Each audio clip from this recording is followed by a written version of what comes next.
What's up, model makers? So, a couple of days ago, I was posting some photos in the Scale Modelers Critique group showing the progress I'm making in getting a gloss finish on one of my projects.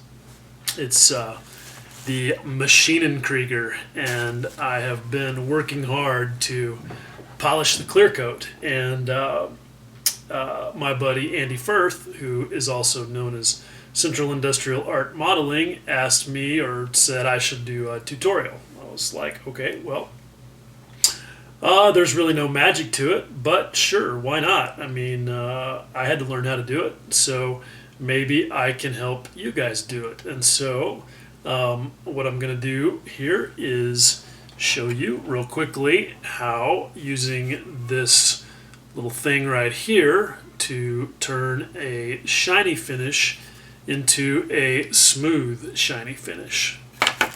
Here we go.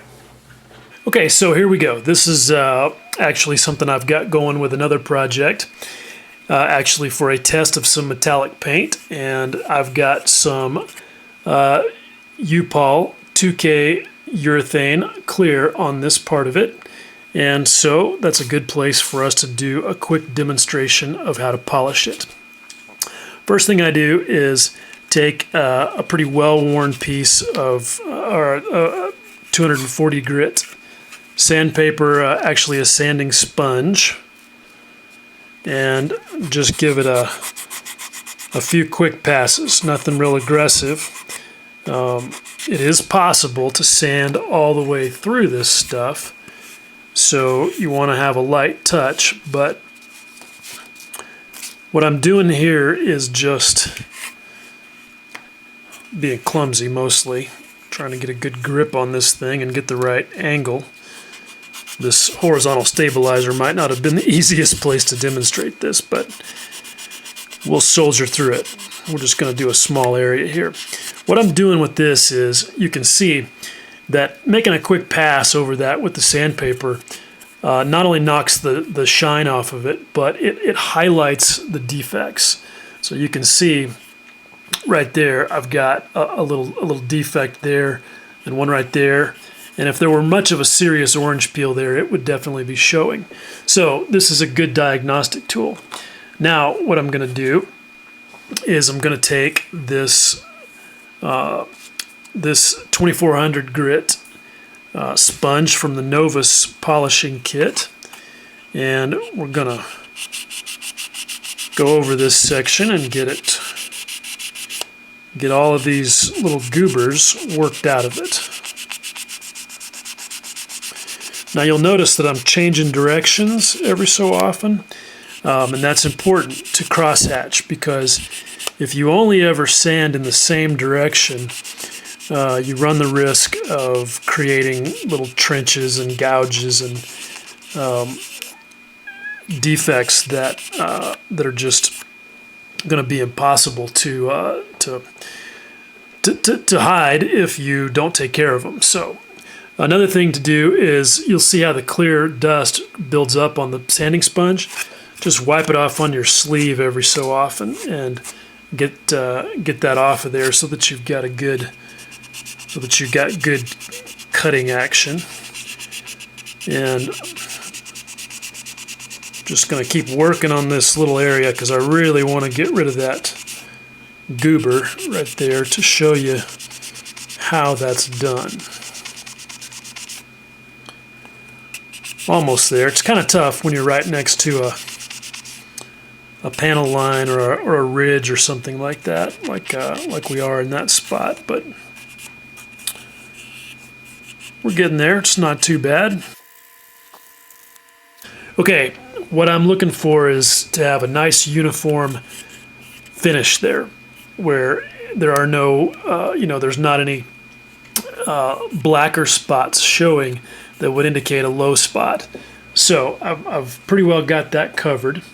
And now I'm going to switch to the 3200 grit sponge from the Novus kit, and shouldn't have to rub it nearly as much on this go round.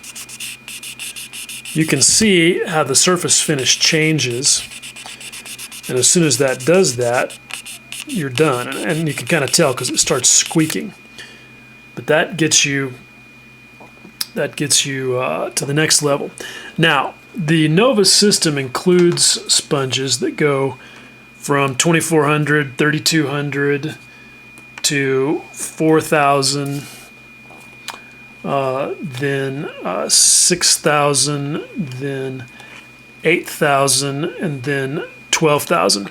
And if you're doing this by hand, you can work your way through each of those grits and get to a pretty reasonable level of shine. But I love me some power tools, and I'm not all about doing this crap by hand because, as you can see, this is really an effort of just elbow grease and labor. So what we're going to do is I'm going to apply some Novus number 3 heavy scratch remover. And when you order the Novus kit, you get three levels of the polish itself, plus all of the sanding sponges. And I think it was like 25 bucks. I found it on Amazon. Okay, so now that I've got some of the number 3 smeared around there, it's time for the power tool. Power tools on video are always fun, right? So, I'm gonna just take and do a quick buff.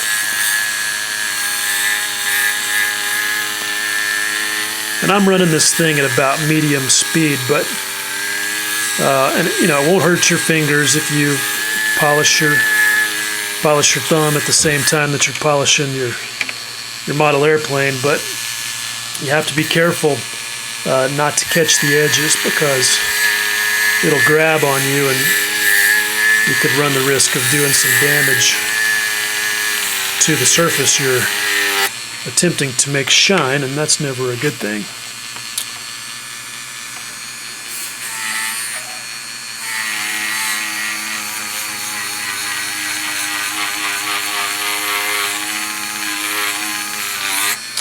Okay, now let me shut this off.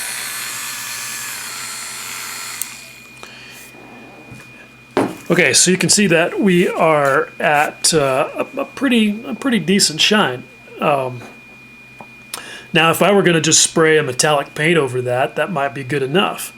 But let's assume that this is, that what we're going for here is a true, high gloss show car type finish on that surface. And so the next thing we would do is the Novus number 2, the fine scratch remover. And again, I'm just going to take a little bit of that.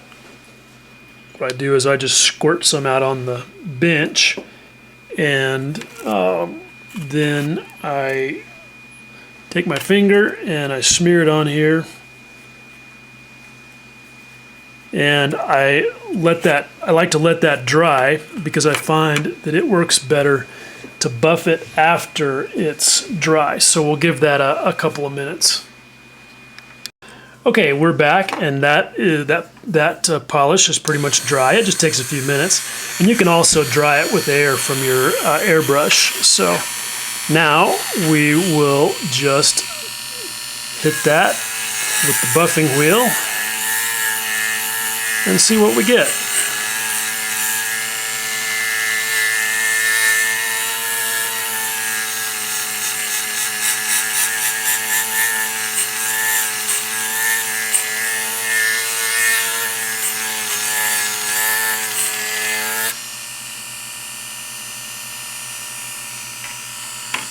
Okay, so there you go. After the number 2 step of the Novus polish system, you can see that we've got a pretty nice reflective and smooth surface. Maybe not perfect, but definitely much better than it was. There's no orange peel and no obvious bits of trash on that surface.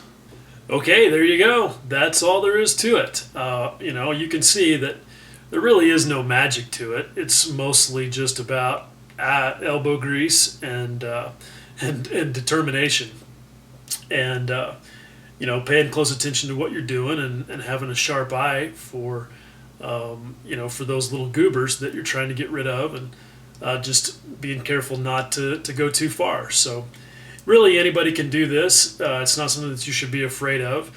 I know it seems pretty intimidating to throw sandpaper at a coat of clear that already looks pretty shiny, but that's what it takes.